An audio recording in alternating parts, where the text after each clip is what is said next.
सब कुछ हमसे की परमेश्वर पिता का धन्यवाद देते हैं स्वर्गीय उपस्थिति के लिए, जो परमेश्वर अपने वचन के अनुसार अपने लोगों की स्तुति और आराधना में भेजता है।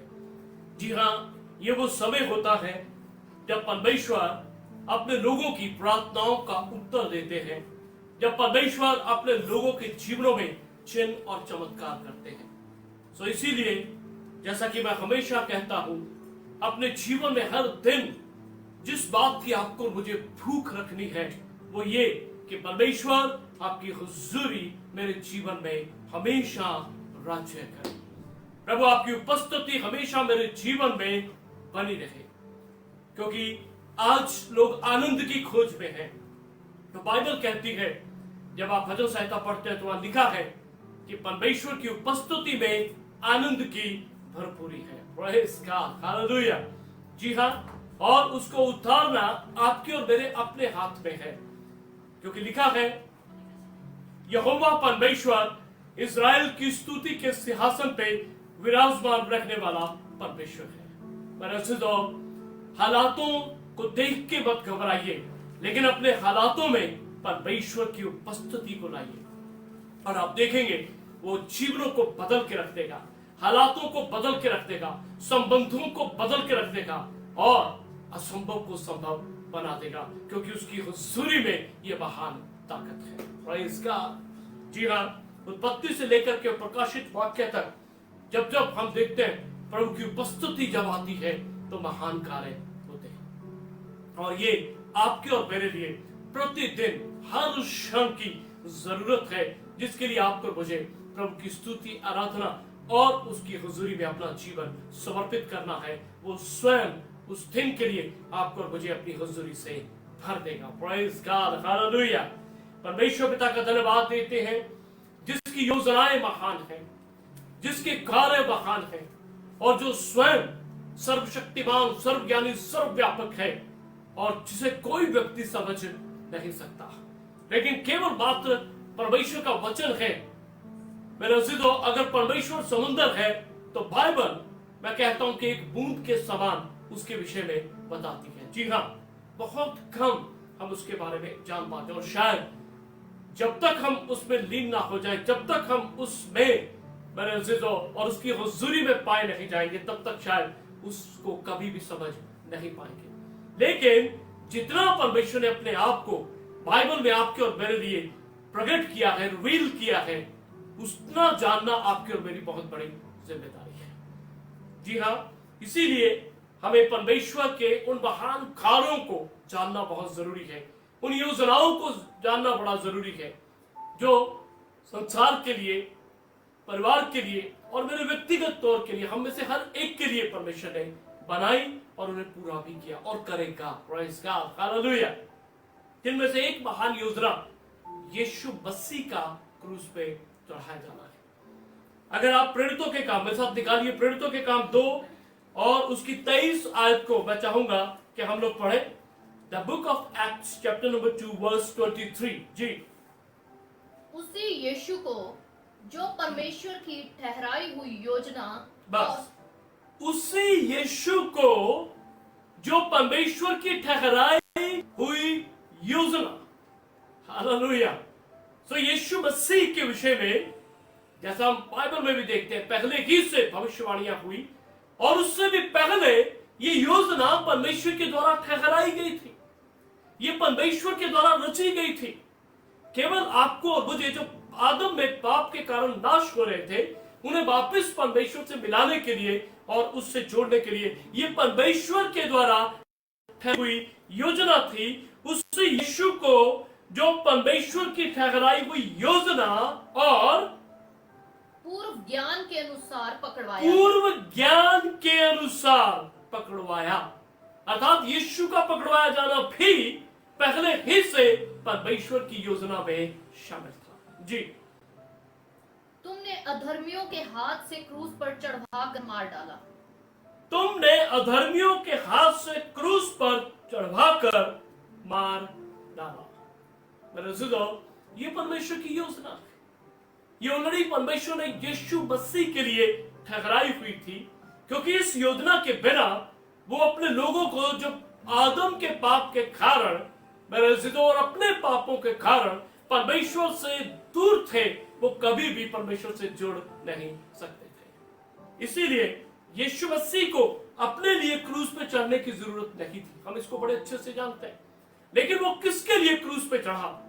वो आप में से हर एक के लिए, मेरे लिए, सारे संसार के लिए, जो लोग आ चुके हैं, जो आज हैं, जो भविष्य में पैदा होंगे, उन सब के लिए यीशु मसीह क्रूस पे चढ़ाए गए। क्राइस्ट क्रूसिफाइड फॉर मी।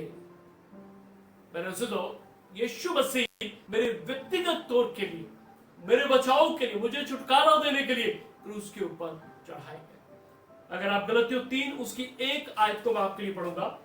हे निर्बुद्धि गलतियों, किसने तुम्हें मोह लिया?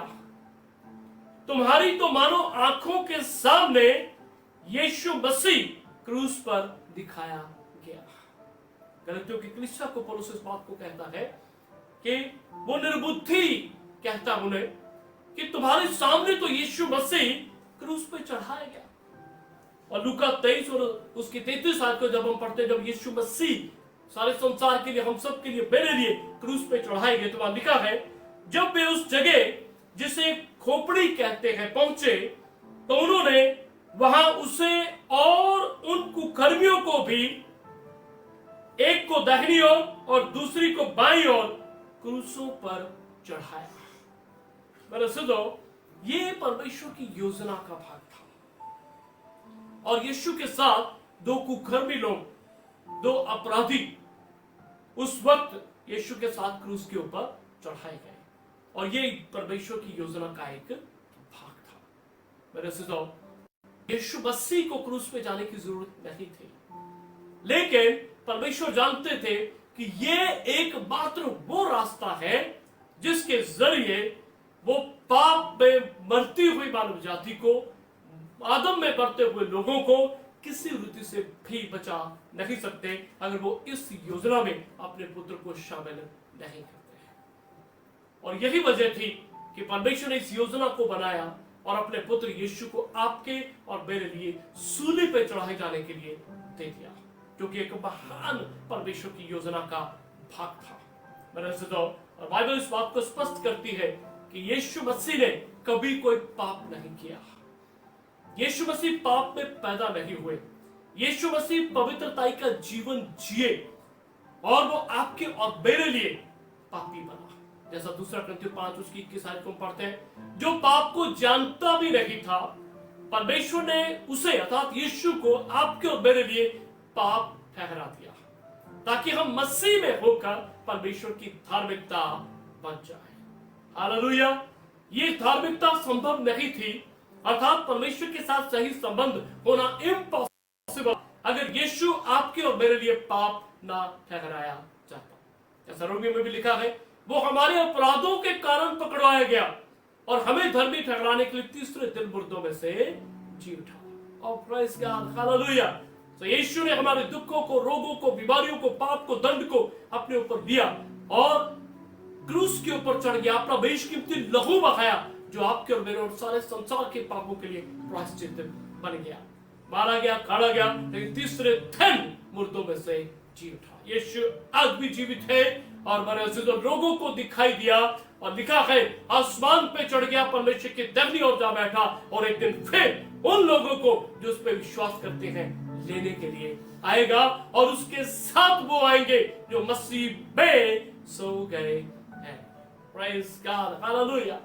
अक्सर मसीह लोग या अक्सर इस संसार के लोग क्या सोचते हैं, यीशु मसीह मारे गए, गाड़े गए, मुर्दों में से जी उठे। लेकिन मेरे अज़ीज़ों, आपको और मुझे इस बात को भी समझना है कि मसीह के साथ आप और मैं, मसीह में उसके साथ आप और मैं भी सूली पे चढ़ाए गए।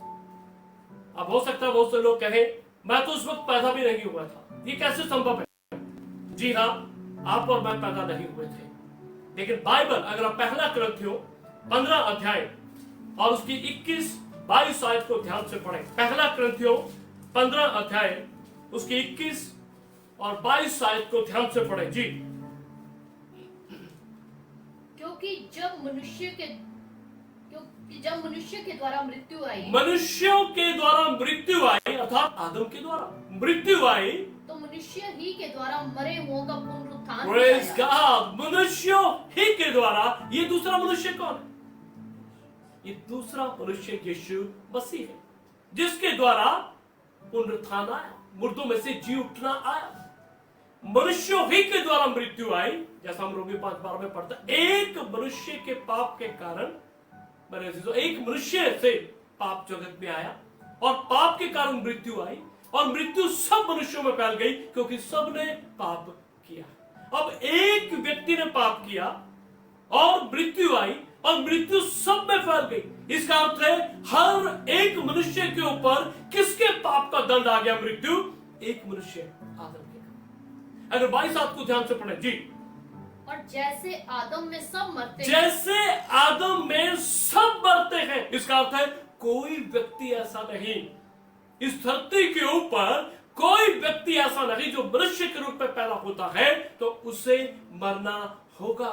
जैसे आदम में सब मरते हैं, वैसे ही मसीह में सब जिलाए जाएंगे। वैसे ही मसीह में सब जिलाए जाएंगे। आदम में सब मरते हैं। मेरे अजीजों, आप चाहे कितने धर्मी क्यों ना हो, आप और मैं चाहे कितने भले के काम क्यों ना कर रहे, आप और मैं चाहे कैसा भी विश्वास क्यों ना रखे, कितनी प्रार्थनाएं क्यों ना करें, लेकिन याद रखें, बाइबल कहती है आदम में सब मरते हैं। यीशु ने यूहन्ना 3 में क्या कहा? शरीर से जन्मा शरीर है।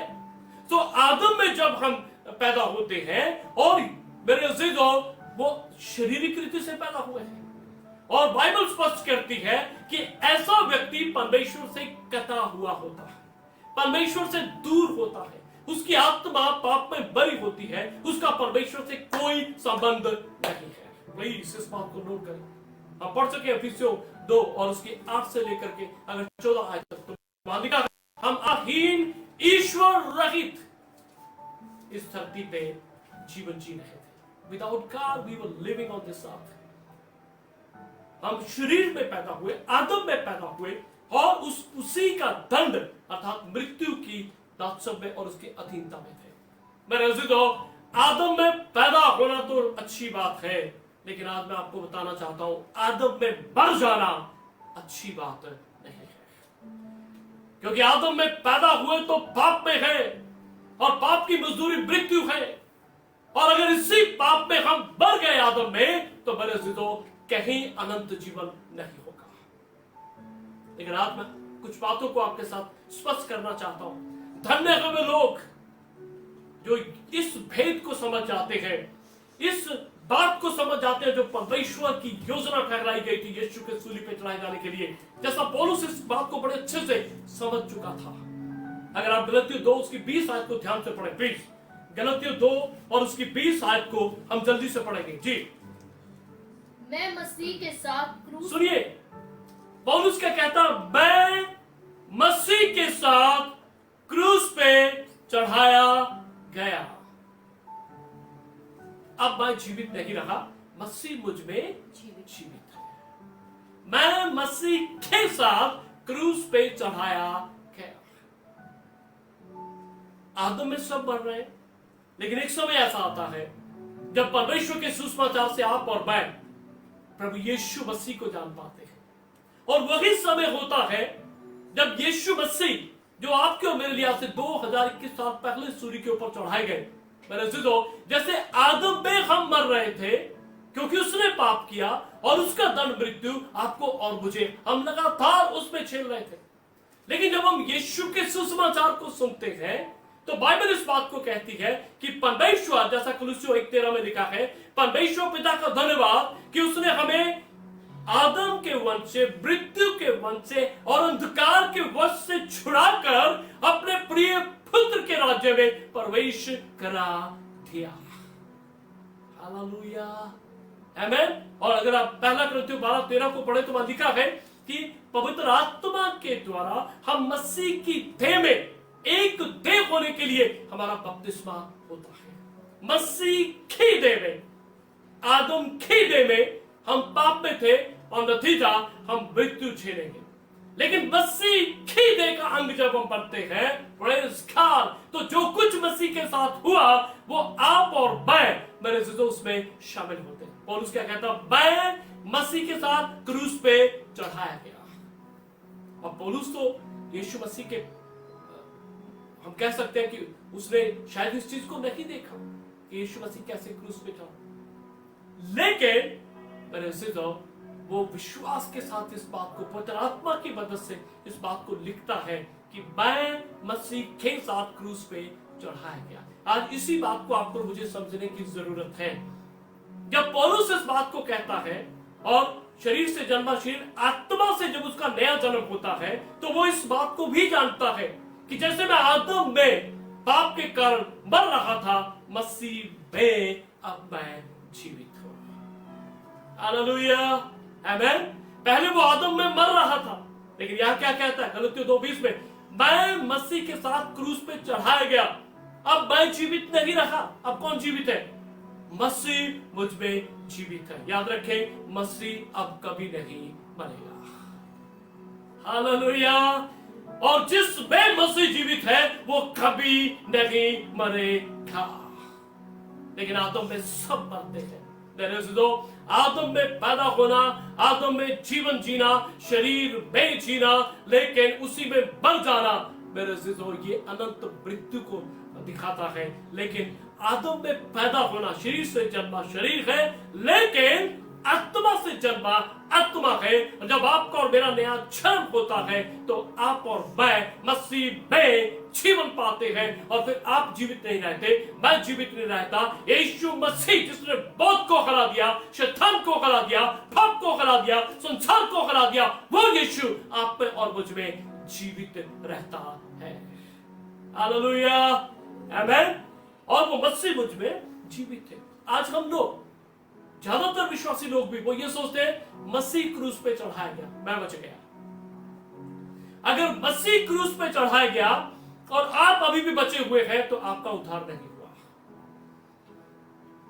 पौलुस का उद्धार और उसका कारण यह था कि वो मसीह में, मसीह के साथ क्रूस पे चढ़ाया गया। जैसे आदम में वो मर रहा था पाप के कारण। क्या आप मेरे साथ हैं? हालेलुया, आमीन। और ये परमेश्वर है जो आदम के और अंधकार के वश से हमें निकाल के अपने प्रिय पुत्र में प्रवेश कराता है। आज यही तो सबसे बड़ी समस्या है कि हम विश्वासी लोग, मसीह लोग, इस बात को नहीं समझ पाते कि मैं मसीह के साथ क्रूस पे चढ़ाया गया। अगर आप प्रकाशित वाक्य और उसकी 14 और उसकी 13 आयत को ध्यान से पढ़ें, the book of Revelation chapter number 14 verse 30, ध्यान से सुने इस बात को जी। फिर मैंने स्वर्ग से यह शब्द सुना, फिर मैंने स्वर्ग से ये शब्द सुना, लिख, जो मृतक प्रभु में मरते हैं, जो मृतक, इस वर्स को नोट करें, जो मृतक प्रभु में मरते हैं। आदम में मरना पाप में मरना है, मसीह में मरना मेरे अज़ीज़ों अनंत जीवन है। ऐसा नहीं है कि हमारी शारीरिक मृत्यु नहीं होगी। बाइबल कहती है, लिख, धन्य है जो मृतक प्रभु में मरते हैं। जी, वे अब से धन्य हैं। वे अब से धन्य है। शुरुआत कहां से हुई? आदम से। लेकिन यह व्यक्ति विश्वास में आ गया, नया जन्म पाया और आत्मा से पैदा हुआ, और ये मरा आदम में नहीं, ये मरा मसीह में है। Praise God, hallelujah. लिख, अब से जो मृतक मसीह में मरते हैं वे क्या है? धन्य है। हालेलुया। सो मेरे अज़ीज़ों, आदम में हम पैदा होते हैं, लेकिन प्लीज इस बात को नोट करें, अगर आदम में ही मर गए तो हम पाप में हैं और परमेश्वर किसी रीति से पाप को देख नहीं सकता।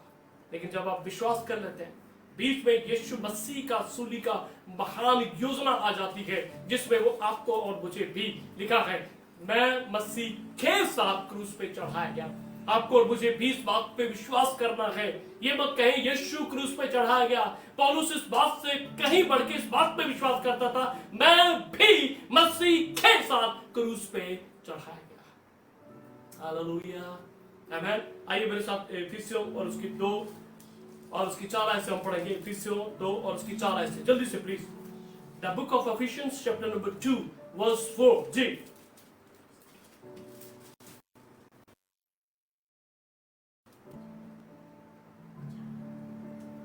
परंतु परमेश्वर ने जो दया का धनी है, हाँ अपने उस बड़े प्रेम के कारण, हाँ, जिससे उसने हमसे प्रेम किया, परमेश्वर ने हमसे प्रेम किया।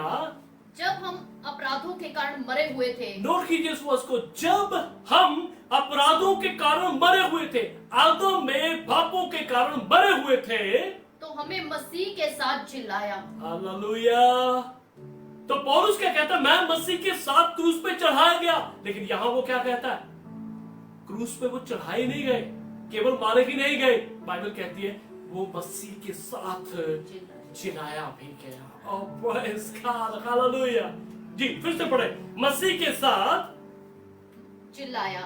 जिलाया अर्थात मुर्दों में से मैं भी जी उठा, आप भी जी उठे जो विश्वास करते हैं। पौलुस भी जी उठा जी, मसीह के साथ मुर्दों में से जिलाया। अनुग्रह ही से तुम्हारा उद्धार हुआ है, अनुग्रह ही से तुम्हारा उद्धार हुआ है, और मसीह यीशु में उसके साथ उठाया। नोट कीजिए इस आयत को, मसीह के साथ क्रूस पे चढ़ाया तो मारे भी गए, गाड़े भी गए, और मसीह के साथ मुर्दों में से जिलाए भी गए, और पांचवी बात क्या है? मसीह के साथ उठाया और स्वर्गीय स्थानों में उसके साथ बिठाया। Glory to Jesus, hallelujah। और मसीह के साथ स्वर्गीय स्थानों में उसके साथ बिठा दिया है। प्रेरितों के काम 2:23, परमेश्वर की ठहराई हुई योजना केवल मसीह के लिए ही नहीं थी, वो आप में से हर एक के लिए थी जो यीशु पे विश्वास करते हैं। मेरे अज़ीज़ों, आदम में पैदा जरूर होते हैं, लेकिन आदम में जो मर गए वो नाश हो जाएंगे। लेकिन जो आदम में पैदा हुए और बीच में यीशु पे विश्वास करते हैं, वो लिखा है वो क्रूस पे चढ़ाए गए मसीह के साथ, और मारे गए, गाड़े गए मसीह के साथ, और मसीह के साथ उठाए गए, और हालेलुया स्वर्गीय स्थानों में मसीह के साथ बिठा दिए गए। Praise God। ये है परमेश्वर की महान योजना, जो आपके लिए और मेरे लिए, हर उस विश्वासी के लिए है जो परमेश्वर ने आपको और मुझे आज परमेश्वर इस बात को प्रकट कर रहा है। हम यहाँ तक केवल पढ़ के हम आनंदित हो जाते, यीशु क्रूस पे मेरे लिए मारा गया। हम इस बात पे विश्वास नहीं करते, मसीह के साथ, मसीह में मैं उसके साथ क्रूस पे चढ़ाया गया, मारा गया, गाड़ा गया, और परमेश्वर के द्वारा मसीह में उसके साथ उठाया गया, और स्वर्गीय स्थानों में मसीह के साथ बिठा दिया गया। इसीलिए तो पौलुस इन महान योजनाओं का महान ज्ञाता व्यक्ति था, और वो इन सब बातों को जो परमेश्वर की योजना थी उसके ऊपर गहरे भेद खुल गए, और वो उसके ऊपर विश्वास करने वाला व्यक्ति था। इसलिए वो कहता है क्राइस्ट क्रूसिफाइड फॉर मी। इसका अर्थ ये नहीं कि यीशु केवल मेरे लिए क्रूस पे चढ़ा, लेकिन इसका गहरा अर्थ ये है मसीह के साथ मैं उसके साथ मारा गया, मैं भी गाड़ा गया, मैं भी उसके साथ मुर्दों में से जी उठा, और मुझे भी परमेश्वर ने मुर्दों में से जिलाया और स्वर्गीय स्थानों में यीशु के साथ बिठाया। ये है परमेश्वर की योजना। Praise God, hallelujah. जब तक हम इस धरती पे हैं, द फ्लैश क्रूसिफाइड इन मी। मेरे साथ निकालिए गलतियों 5 अध्याय और उसकी 24 आयत को। इसलिए मेरे अज़ीज़ों, हमेशा इस बात को याद रखें, आदम में हम पैदा होते हैं और मरते हैं, लेकिन अगर बिना यीशु के मर जाते हैं तो हम परमेश्वर से सदा दूर रहेंगे। लेकिन अगर हम आदम में पैदा होते हैं लेकिन मरते यीशु में हैं तो हम धन्य हैं। Praise God, क्योंकि उसके साथ बादलों में आएंगे और उसके साथ राज्य करेंगे, और जब वो बादलों पे आए हम जीवित होंगे तो बाइबल कहती है पलक झपकते हम बदल जाएंगे और परमेश्वर यीशु के साथ उठा लिए जाएंगे और सदा उसके साथ रहेंगे। Praise God, इस बात पे विश्वास करें। गलतियों 5:24 में लिखा है, और जो मसीह यीशु के हैं उन्होंने शरीर को उसकी लालसाओं और अभिलाषाओं समेत क्रूस पर चढ़ा दिया है। इस धरती पे जब तक हम देह में है तो आपको और मुझे इस बात पे विश्वास करना है कि मैं यीशु के साथ जब क्रूस पे चढ़ाया गया तो शरीर की अभिलाषाएं, लालसाएं क्रूस पे चढ़ा दी गई है। आमीन। और रोमियो 6:6 में लिखा है, क्योंकि हम जानते हैं कि हमारा पुराना मनुष्य तब उसके साथ, किसके साथ? यीशु के साथ क्रूस पर चढ़ाया गया। जब मैं मसीह के साथ क्रूस पे चढ़ाया गया तो इसका अर्थ क्या है? मैं अपने शरीर की अभिलाषाओं, मैं अपने सारे पाप और लालसाओं के साथ जो मैं शरीर में करता हूं, बाइबल कहती है मैं मसीह के साथ इन सब लालसाओं के साथ चढ़ाया गया। अर्थात मेरी देह, पुराना मनुष्यत्व, मेरे पाप, वो सब मसीह के साथ क्रूस पे चढ़ाए गए। क्या लिखा है? क्योंकि रोमियो 6:6 में हम जानते हैं कि हमारा पुराना मनुष्यत्व उसके साथ, मसीह के साथ क्रूस पे चढ़ाया गया, ताकि पाप का शरीर व्यर्थ हो जाए, ताकि हम आगे को पाप के दासत्व में ना जिए, पाप के दासत्व में ना जिए। बाइबल स्पष्ट करती है, बाइबल साफ कहती है पाप दास बना देता है। और गलतियों 5:1 में लिखा यीशु मसीह ने हमें स्वतंत्रता के लिए स्वतंत्र किया है, इसलिए गुलामी के जुए में फिर से ना छुटो। जब हम इस सत्य को जानता जाते हैं और विश्वास करते हैं, मैं यीशु में उसके साथ मारा गया, गाड़ा गया, जी उठा और उसके साथ स्वर्गीय स्थानों में बिठाया गया, लेकिन फिर भी हम पाप में, शरीर की लालसाओं में, डिजायर्स और उसके पैशंस के साथ हम अपना जीवन जीते हैं। और याद रखें, जैसा हम यूहन्ना की पहली पत्री 2 उसकी 14, 15, 16 आज को पढ़ते हैं तो वहां लिखा है कि संसार में जो कुछ है मेरे जीजों, शरीर की अभिलाषा, आंखों की अभिलाषा, जीविका का घमंड, ये परमेश्वर की ओर से नहीं है।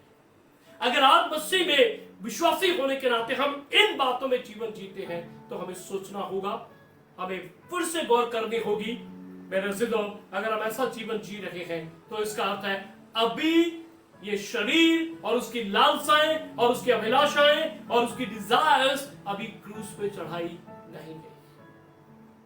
और ये रोज का काम है, प्रतिदिन हमें इस बात को याद रखना है। क्या कहता है पौलुस? हमारा पुराना मनुष्यत्व यीशु के साथ क्रूस पे चढ़ाया जा चुका है, इसलिए अब हमें उन सब शरीर की लालसाओं में जीवन नहीं जीना। गलतियों 5 उसकी 16 से लेकर आप आगे तक पढ़ेंगे तो वो सब बातें हैं जो पौलुस कहता है शरीर में हमें जीवन नहीं जीना। तीसरी बात, the world crucified to me,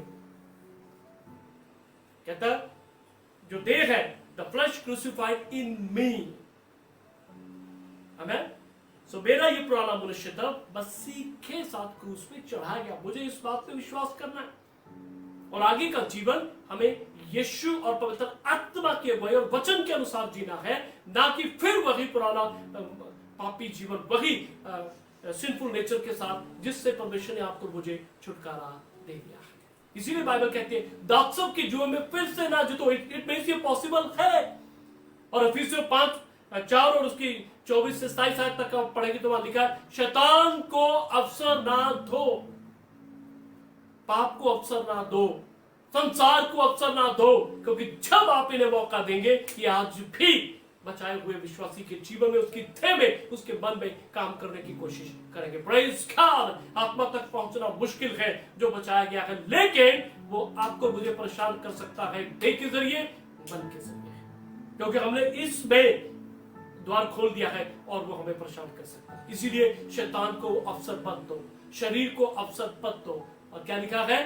संसार को अवसर मत दो, क्योंकि संसार में सब बातें और जिनमें संसार की बातें, बाइबल कहती है परमेश्वर उनसे प्रसन्न नहीं होता। हमें इस बात को सीखना है।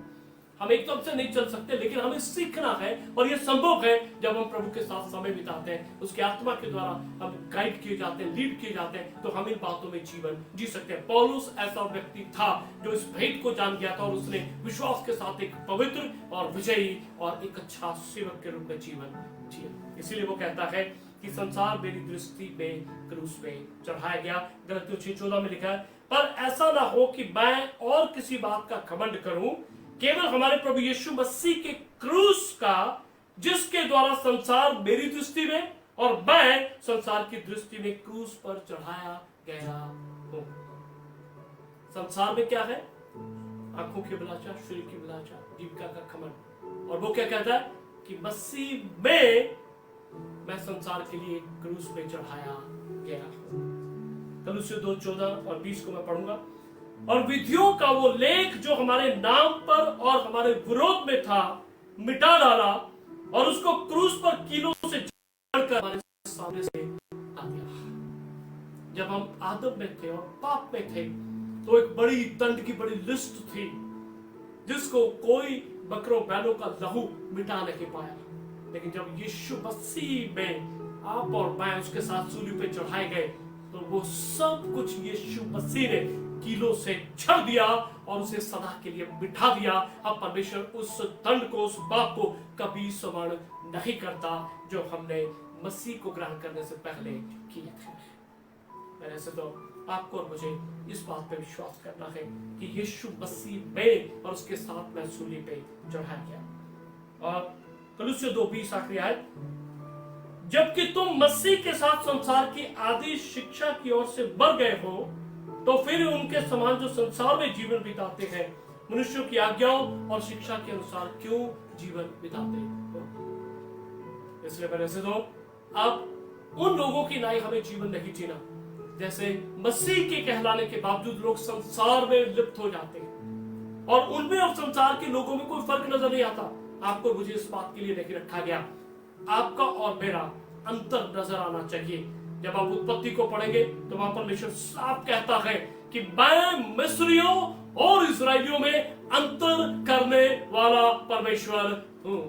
और आज मैं इस बात को कहता हूं कि परमेश्वर आज भी वही है। यहोवा कभी बदलता नहीं। यीशु मसीह कल आज और युगानुग एक सा परमेश्वर है। वो आज भी अंतर देखना चाहता है अपने लोगों में और संसार के लोगों में, शैतान के लोगों में और परमेश्वर अपने लोगों में अंतर देखना चाहता है। इसलिए मेरे अज़ीज़ों, इस महान बात को समझने की जरूरत है।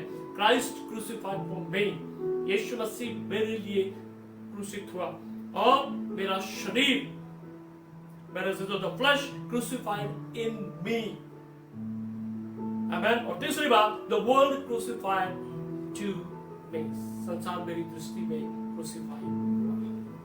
इन सब बातों को समझने की जरूरत है। लेकिन याद रखें, आदम में हम पैदा हुए हैं, लेकिन ऐसा जीवन जिए कि हम आदम में मरे नहीं। प्रेज़ गॉड, हम बचाए हुए लोग हैं, हमें मरना मसीह में है। और मैं तो ये प्रार्थना करता हूँ कि प्रभु आप जल्दी आए ताकि हमें शरीर की मृत्यु देखनी ना पड़े। हम इसी ऋतु से पलक झपकते एक महिमा में थे में बदल जाएं और अपने प्रभु के साथ सर्वदा जीवित रहें और उसकी सेवा करते रहें। हालेलुया। इस वचन को समझने में प्रभु हम सबकी मदद करें, क्योंकि यही एक विजयी जीवन का, पवित्र जीवन का और प्रभु की अच्छे से सेवा करने का एक मंत्र है। जैसा पौलुस ने किया, आप और मैं भी ऐसा जीवन जी सकते हैं। ऐसा जीवन जीने के लिए प्रभु हम सबकी सहायता करें। आइए प्रार्थना करें। जीवित परमेश्वर, महान योजनाओं को बनाने वाले खुदा, धन्यवाद देते प्रभु इस महान पिता परमेश्वर क्रूस की पिता परमेश्वर योजना के लिए, और जिसमें प्रेज़ गॉड हर वो व्यक्ति शामिल है जिसको आपने उत्पत्ति से पहले की मसीह में चुन लिया है। धन्यवाद प्रभु, हम शामिल हैं उसमें। मैं शामिल हूं प्रभु, आपका धन्यवाद। और प्रेज़ गॉड प्रभु, कल जो कुछ हमारी देख के साथ होगा, बाइबल कहती है धन्य है वे मृतक जो मसीह में मरते हैं। प्रभु जी, हम सब पे दया कर। हम जानते हैं मसीह में, जैसा पौलुस ने कहा, मेरा जीना मसीह और मरना लाभ है। हम पे दया कर प्रभु कि हम मसीह में बचाए गए हैं तो मसीह के लिए जिए, और यदि कल को मरते भी हैं तो वो भी प्रभु मसीह में मरे, क्योंकि हम जानते हैं जो मसीह पे विश्वास करता है, यीशु ने स्वयं कहा, वो अनंत काल तक मृत्यु को ना देखेगा। हम अनंत जीवन में प्रवेश करते हैं। सब पे दया कर प्रभु, जितनों ने वचन को सुना, और प्रभु जब बहुत सी बातें जो आज सीखने वाली है प्रभु, तो हर विश्वासी, हर कलीसिया, हर सेवक के मदद कर कि इस वचन को बार बार सुने और प्रभु उस गहरे भेद को समझ सके जो आपने बनाया और जिसको पौलुस के ऊपर खोला। और आज प्रभु पवित्र आत्मा की सामर्थ्य और बातों को फिर से हम दोहरा पाए। प्रभु हम सब पे इस बड़े अनुग्रह के लिए हम आपका धन्यवाद देते हैं। प्रभु केवल सुनने वाले नहीं, लेकिन इसको समझे और वैसा जीवन जिए, ताकि हम पौलुस के समान विजयी, पवित्र और तेरी सेवा आत्मा सच्चाई से करते हुए उस मुकुट को प्राप्त करें जो यीशु मसीह हालेलुया एक दिन हर उस जन को जो उसके लिए जिया देगा। हम सब पे दया करें प्रभु, ऐसा जीवन जीने के लिए यीशु के नाम से मांगते हैं, आमेन।